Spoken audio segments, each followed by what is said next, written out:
नमस्कार दोस्तों, मैं हूं आपका वकील दोस्त एडवोकेट राहुल लखेरा। आज हम एक ऐसे महत्वपूर्ण कानूनी मुद्दे पर बात करेंगे जो आपकी सोच को झकझोर देगा। आज हम क्या सीखने वाले हैं, सबसे पहले ये जानते हैं मेरे दोस्तों। आज हम सुप्रीम कोर्ट के एक ताज़ा फैसले पर चर्चा करेंगे जो मोटर व्हीकल एक्ट के तहत मुआवजे से जुड़ा है। ये फैसला उन लोगों के लिए एक बड़ी सीख है जो सोचते हैं कि गलती उनकी हो और भरपाई कोई और करे। सोच रहे होंगे आप ऐसा भी क्या है, तो चलिए जानते हैं। केस का नाम है G Nagaratna and others versus G Manjunath and others 2025। एक किस्सा है लापरवाही का। ये मामला जुड़ा है श्री NS रवीशा से, जो अपनी फिएट लीनिया कार को इतनी तेज रफ्तार और लापरवाही से चला रहे थे कि गाड़ी पलट गई और उनकी मौके पर ही मौत हो गई। अब भला कोई अपनी ही लापरवाही से मरे तो उसके परिवार को मुआवजा कैसे मिले? लेकिन रवीशा के परिवार, पत्नी, बेटा और माता पिता ने 80 लाख रुपए के मुआवजे का दावा ठोक दिया और मोटर व्हीकल एक्ट की धारा 166 के तहत अब जानते हैं MACT और हाई कोर्ट का फैसला। अपनी गलती है तो अपनी भरपाई। मोटर दुर्घटना दावा न्यायाधिकरण MACT मतलब मोटर एक्सीडेंट क्लेम ट्रिब्यूनल ने इस दावे को यह कहकर खारिज कर दिया कि रवीश खुद टॉर्च फीजर थे, यानी गलती उन्हीं की थी और अपनी गलती के लिए कोई मुआवजा नहीं मांग सकता। अब परिवार पहुंचा Karnataka high court.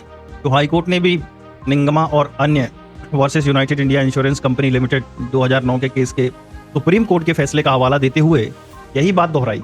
High court ने साफ कहा, जब एक्सीडेंट खुद मृतक की लापरवाही से हुआ है तो उसके वारिस मुआवजा नहीं मांग सकते।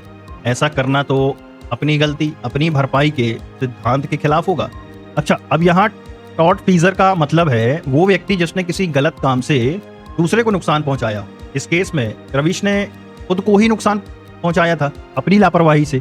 अच्छा, अब समझते हैं कि क्या गाड़ी उधार लेने से बच जाएगी लायबिलिटी? तो अपीलकर्ताओं ने एक और दलील दी कि रवीश गाड़ी के मालिक नहीं थे, उन्होंने तो उधार ली थी, तो फिर इंश्योरेंस कंपनी को मुआवजा देना चाहिए। लेकिन हाई कोर्ट ने इस दलील को भी सिरे से खारिज कर दिया। मीनू बी मेहता वर्सेस बालकृष्ण नयन 1977 के सुप्रीम कोर्ट के फैसले का जिक्र करते हुए हाई कोर्ट ने कहा कि अगर किसी ने गाड़ी मालिक से ली है तो वो मालिक की जगह पर ही माना जाएगा। अगर मालिक या गाड़ी चलाने वाले की खुद की लापरवाही से चोट या मौत होती है तो इंश्योरेंस कंपनी इसके लिए जिम्मेदार नहीं होगी। क्या कहती है मोटर व्हीकल एक्ट की धारा 166? अब इसे भी समझ लेते हैं। धारा 166 मोटर व्हीकल एक्ट 1988 की एक महत्वपूर्ण धारा है। यह उन लोगों को मुआवजे का दावा करने की अनुमति देती है जिन्हें मोटर वाहन दुर्घटना के कारण चोट लगी है या उनकी मृत्यु हो गई है। लेकिन जैसा कि इस मामले में देखा गया, यह धारा तब लागू नहीं होती जब दुर्घटना का कारण स्वयं खुद दावेदार की लापरवाही हो। यह धारणा नो फॉल्ट लाइबिलिटी के सिद्धांत पर काम नहीं करती, बल्कि फॉल्ट लाइबिलिटीज पर आधारित है। यानी जिसकी गलती है उसी को भरपाई करनी होगी, या फिर जिसके नुकसान में गलती नहीं है उसे भरपाई मिलेगी। अच्छा, नया आपराधिक संहिता जो 2023 और इसकी प्रासंगिकता को भी समझ लेते हैं। देखिए, ये मामला मोटर व्हीकल एक्ट का है जो सिविल कानून के तहत आता है, जबकि नए जो क्रिमिनल कोड है, भारतीय न्याय संहिता, भारतीय नागरिक सुरक्षा संहिता और भारतीय साक्ष्य अधिनियम, तो ये तो आपराधिक कानून से संबंधित हैं। तो इस केस में सीधे तौर पर इनका कोई प्रभाव नहीं है, क्योंकि यहाँ मुआवजे की बात हो रही है, अपराध की नहीं। फिर भी ये नए कानून भी लापरवाही से संबंधित अपराधों के लिए नई परिभाषाएं और दंड लेकर आए हैं, जैसे लापरवाही से मौत, धारा 166 ऑफ BNS आदि। लेकिन इस विशेष मुआवजे के मामले में सीधे तौर पर लागू नहीं होते। तो मेरे दोस्तों, सुप्रीम कोर्ट का अंतिम फैसला क्या है? No interference. तो सुप्रीम कोर्ट ने कर्नाटका हाई कोर्ट के फैसले में कोई दखल देने से इनकार कर दिया। साफ शब्दों में कहें तो सुप्रीम कोर्ट ने कहा, जब लापरवाही तुम्हारी तो मुआवजा क्यों मांगो? ये एक सीधा सा संदेश है कि कानून उन लोगों की मदद नहीं करता जो अपनी ही गलतियों के कारण मुसीबत में पड़ते हैं। तो फाइनली दोस्तों, आज हमने क्या सीखा, इसको कंक्लूड करते हैं।